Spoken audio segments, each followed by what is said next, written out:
Nobody was born a hero, and no one can inherit heroism, but you become a hero when your whole life has been a sacrifice for others.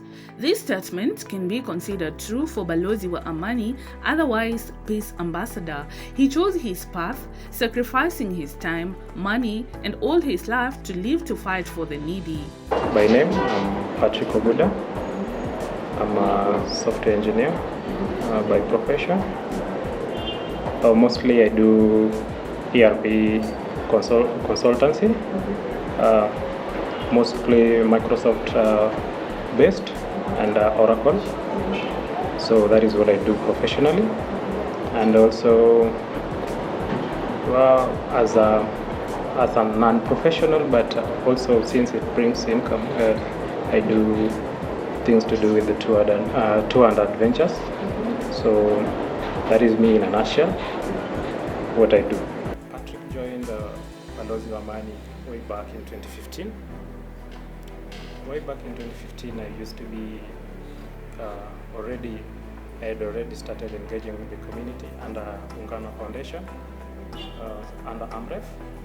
So after I was still in school, so later on we met with BALOZI. The organization was already on, and yes, I joined the organization as a volunteer. Over time, we've been able to do several activities here and there, and as I am here currently, yes, I'm the one overseeing most of the communications because I'm the chairperson of the group as it stands currently. For the last, since 2019, that would be roughly 4 years. Yes. So, about the organization started way back through an idea that was brainstormed under BALOZI, Kevin ODWAR, who is our coordinator. And way back in 2007, during and after post-election skirmishes. So that is when it actually bore into life. And the aim was for peace. So with time, we've been able to like additionally add few programs to go in line with the peace and development, which was actually the main idea behind BALOZI wa Amani initiative. I'm calling Sodongo. I'm a software developer or an engineer. I have consultancy services also. And other than that, I think I'm a father, a brother, and yeah, I think that's basically it about me. I don't have much to talk about myself. He's my eldest cousin. Yeah, so he's a very close friend other than being my relative. He has taught me a lot through the whole journey where he has gone through, the stages in life where he has gone through, because he came to Nairobi before we came. So he has a good experience when it comes to the city, because they usually say you must be city smart when you come to the city. So he's well equipped. He's been a mentor, not to me, to all my siblings, all my other relatives. We all look upon him because he's the one who's very exposed in terms of helping people, building others. He's a team builder where he doesn't just see anybody who's going astray and just watch. He's always vocal. He always wants the good from people. Like he will see someone do something wrong and he will tell them, hey, this is not the way. Hey, do this, do that. In as much as you're a stranger or someone familiar, he doesn't choose. Yeah, so he's a mentor to me, and I've learned very, very, very key aspects from him. BALOZI tells us how growing up in the upcountry is completely different from growing life in Nairobi city, and how this setting shaped his personality. I'm called Kevin ODWAR. Kevin ODWAR is well known as BALOZI. BALOZI is a medic. I'm a paramedic. I do work with the ambulance, and apart from that, I'm a charitable person, and that is why I'm called Balozi. I grew up in a rural area. This is Homa Bay County, and after completing my school, I came to Nairobi to stay with my aunt, and that is early 2000s when I completed my school and joined my auntie to go for college in Nairobi. In the rural, I think we grew up with so many challenges in the community, so I was brought up in a setting of so many challenges. So when I came to Nairobi, I found a different life. So it was like a transformation from a different point of view in the community to a different lifestyle. The setting we grew up in is, when you are in a rural home and the school is just a stone throw away. So we were like, you have to wake in the morning, you go to the garden, and then after that you go to school. So it was like the school life and gardening, taking care of cattle several times when we are free of school.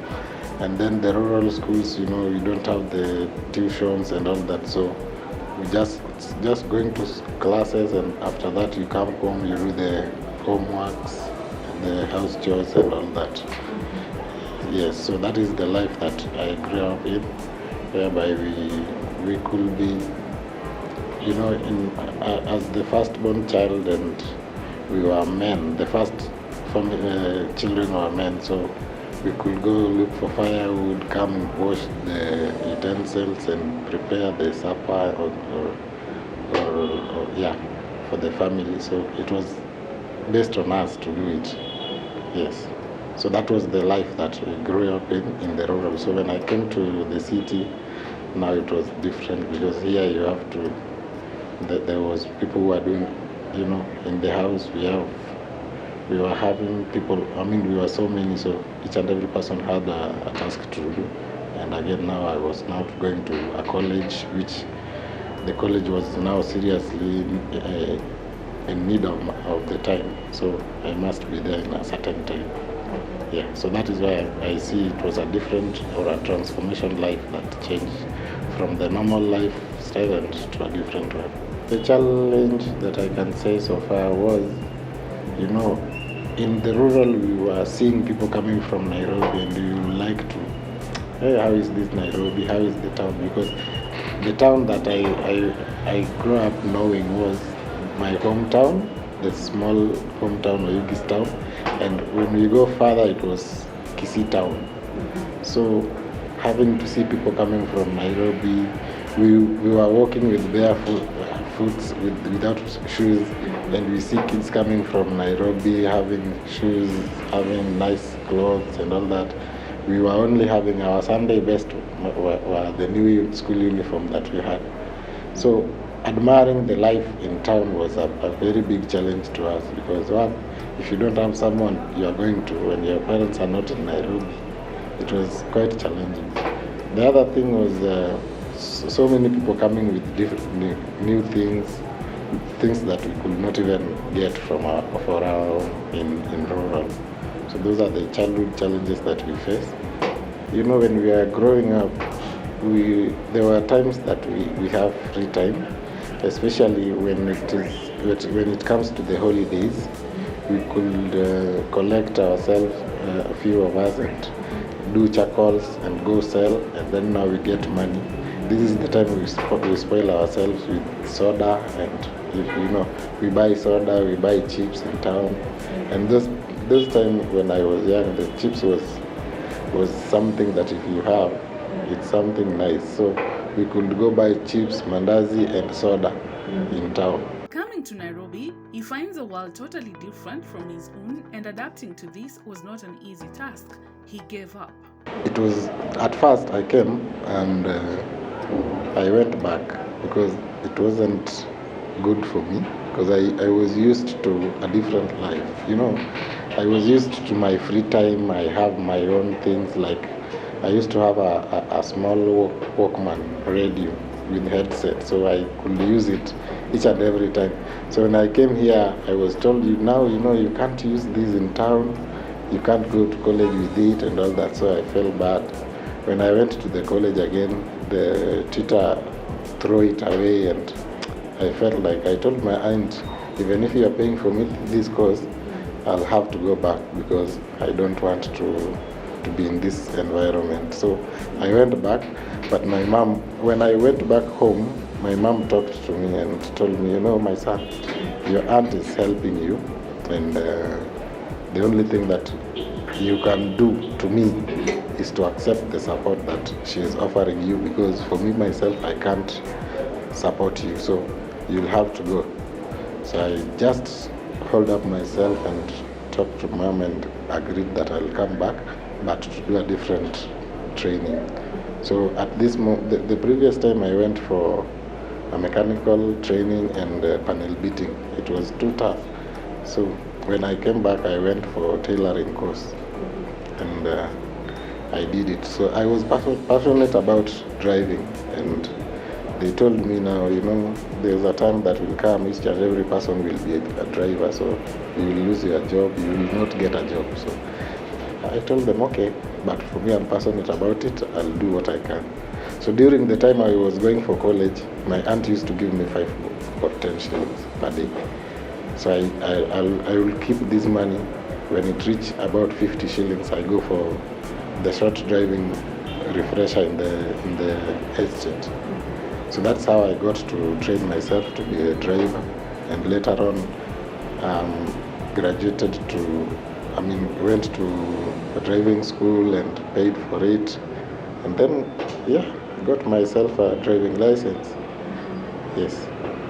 So during the college, I finished the college in tailoring, went to work in an EPZ.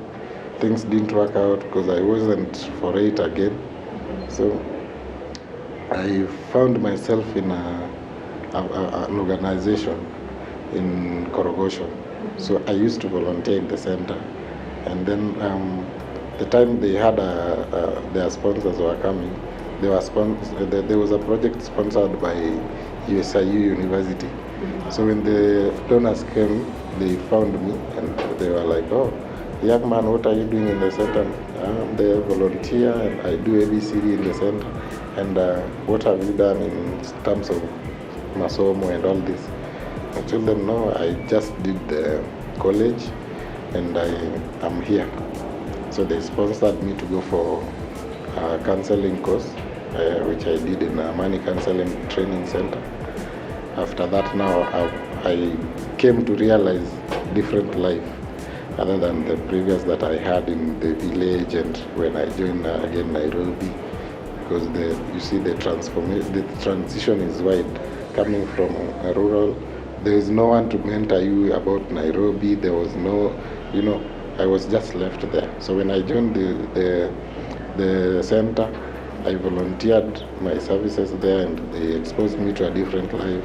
They could even send me to represent them in United Nations events, Red Cross events, then big events, so I could represent the organization. So that is how I realized myself to be in the line of community service, much more than the way I used to be and the way I used to see my mother doing it in the community, in the rural area.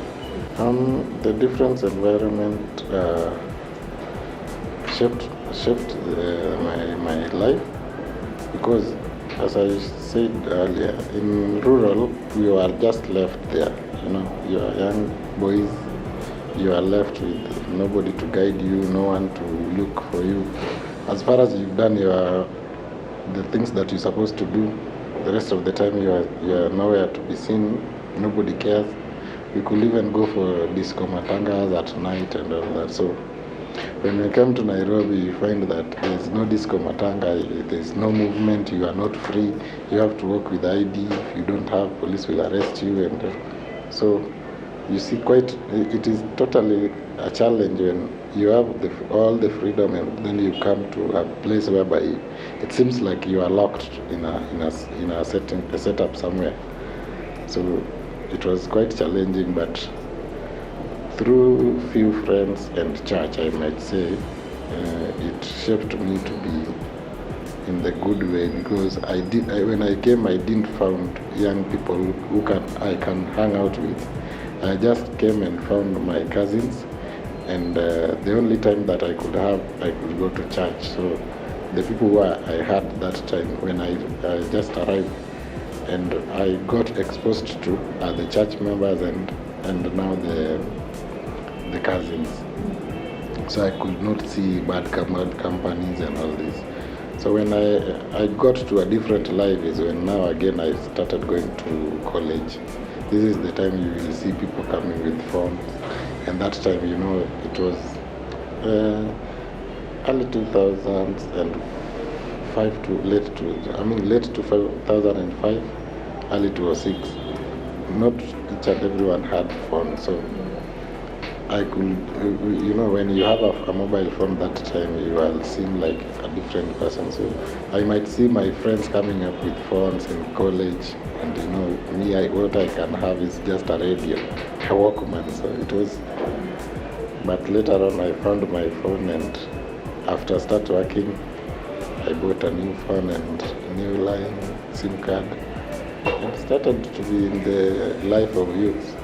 So I might say that is peer influence, because it influenced me to be in a positive way, to have something that people had that time. His journey in charity started to unfold slowly but with surety, and dived right into it without looking back. When I was in a community, volunteering in Korogosho, I was also being sent to represent the organization, as I mentioned. So there was a time I was sent to represent at a Red Cross function, and after the function, I found myself wanted to know more about Red Cross. So I joined the membership of Kenya Red Cross Nairobi branch, and then I started going for their charity organization, the activities that they have, the youth and all that. So that is stage one. Stage two of my charity life began back at home, because my mother used to help people a lot with food. So I could see as a kid, people are coming when there's no food during dry time. We have a shamba in a very fertile place near the river, and we could see people are coming to get food from home free of charge. The community water that people use in rural, it's about 20 kilometers. People are coming for water in our land. It was donated by my grandfather, and those are kind of things that I see as a kid and motivated me to do the charity. I took it from my mother, if I can say, and also my grandmother. The mother to my mom was also a charitable person. So this is something I might say I inherited from my family. Doing BALOZI AMANI came to me during the post-election violence, when I represented my organization in the organization that I was volunteering in. When I represented in UN, so people were given a chance to, there was a chaos all over. People, there was this demonstration, mass action, and all this. So there was a lot of violence. So we sat down in the forum, and the UN Habitat said they are giving 2 million grant to an organization that will bid to go do peace in the community. So me and a few friends, this time we are representing organizations that even are not ours. So we sat down and formed a network at this time. So we named the network BALOZI AMANI Initiative, so that we can have a big say to get the grant from UN and go and do event, because the CBO could not get this fund. It was meant for NGOs and big networks. So this is the time we formed BALOZI AMANI, and we had a very big project called Ghetto to Ghetto Tour. My name's Judy Wanjiru Gadoita. I'm a medic by profession. I met BALOZI way back, sometimes way back, 2014 around there. And from there we started on this noble cause that we do for the society. We have been going to various children's homes, and we also go to the streets, especially on the slums, in the slums. Yes, where we buy foodstuffs and we go and cook for the kids. BALOZI is a gentleman, a good guy to work with, very easy, very understanding. We push the events that we do like almost monthly. It is because of him. He knows how to push us. Sometimes even though there's no money, he's like, no, it has to happen. Yes. And it does. I'm telling you, it does. Right now, the budget we have for Sunday, we have still not made the budget, but the event will still happen. We have helped each other in very many ways, because one thing with my platform, I always say that I want to give back to the community. As much as I'm getting from the community, I always want to return it back to the community. So he has always been the key vital player of that particular role. He always engages me that, hey, we have this upcoming activity for charity. Where can you assist us? I tell him here and there is where I can come along. When he mentioned to me how I managed to accommodate him into the office is, he approached me some time back, told me that sometimes he has people who wants to see him, who wants to talk to him in a more professional way. And I told him I have enough space, I can accommodate you to have your meetings, to have any type of meeting that you may have that is convenient to you in CBD, you can always have it here. And then that's where he came. I gave him a space. He also has other people who also offer the space to them, because I'm also part of them. I'm a member to his team. The journey hasn't been easy at all, but do these challenges deter him from executing his God-given assignment? The challenges that are so many. Number one is lack of funds, finance and donor. The current donations that we have is the office donation that is being donated to us, office.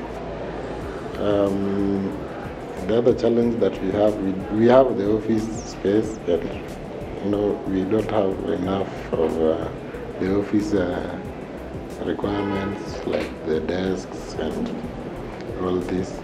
So that is another challenge. The major challenge when it comes to event actualization is lack of finance, because we have to mobilize funds from well-wishers, friends, and the few monthly contributions that members do, because we normally do 100 shillings per member per month. So if you do 100 shillings per member per month, and maybe only 60 or 50 are able to pay, you only have few coins. You can't even do much. We have categories of members. We've clustered them into phases. We have the registered members. In constitutionally, you must be having a registered members. So the registered members are 15. Then we have a pool of volunteers, whereby we have about 100 members and about 60 actively participating. 45 to 60 actively participating. So we can say those are the great members that we have. I'm very much interested to know where he derives his motivation from, and thoughtfully he narrates to me. What motivates me, after the event, I normally don't even find myself in some of the pictures, but when I sit down in the group, you see pictures coming, You can see someone smiling with the bread, carrying a cup of porridge and bread, something they didn't have. It motivates me a lot. Number two, when someone says thank you, you've helped me. Sometimes you can even sit down and feel like you shed tears, tears of joy. At least you made someone come out of the situation that they had. So those are the things that keep us moving each and every day. We see when we sit down and look at the result, the outcome of what we've done, it's what motivates us much to do what we normally do as an organization and as a person, because our setting is, it's a free and volunteerism based. When you feel like the activities are beneficial to you, you just come to do the events. So you'll find that the people who are coming to the event are just the same people who are passionate about charity, and they are passionate because they see the results. Our organization is that when you donate, you normally come and see what you've done with your money. Mm-hmm. If you send 100 shillings or 1,000, you will come and see, we've bought eggs, we bought porridge, flour, and ABCD. So if you come personally, you will see it. So if you are somebody who supported and you came and saw what happened, you get satisfied even yourself. So that will keep you, come back again and again. There is so much more in the future, and he feels grateful that he has come this far and still aiming higher. A brief comment to what I will urge him is that not all heroes wear capes, right? So I always tell him, don't worry, don't do good things expecting that one day someone will see you with your good deeds. Just continue doing the good that you keep on doing. Maybe one day someone will see the good work that you do and they'll reward it for you. Maybe us, we are not able to reward you, but someday someone is going to see the good work that you do and you're going to be rewarded. I would tell him to keep doing what he does, because he does a good job. And sincerely, it is because of him that this group is there. To soldier on, not to give up. Yes. And keep doing good. Because you see, goodness in this world, you don't expect payments from anybody. It's only God who can pay you. Yes. So he may not actually maybe see the fruits of all that he does, but God blesses him in other ways. Volunteerism is the best way to satisfy yourself. If you can have somewhere to volunteer at, just volunteer your expertise, your time, your resources, because this is how God rewards people. There is no God somewhere that will come and reward you. It's only when you do something and then you will get results. So let us volunteer as far as we can, at least so that when some time will come, people will tell you thank you, and the thank you will make you happy and your life will change.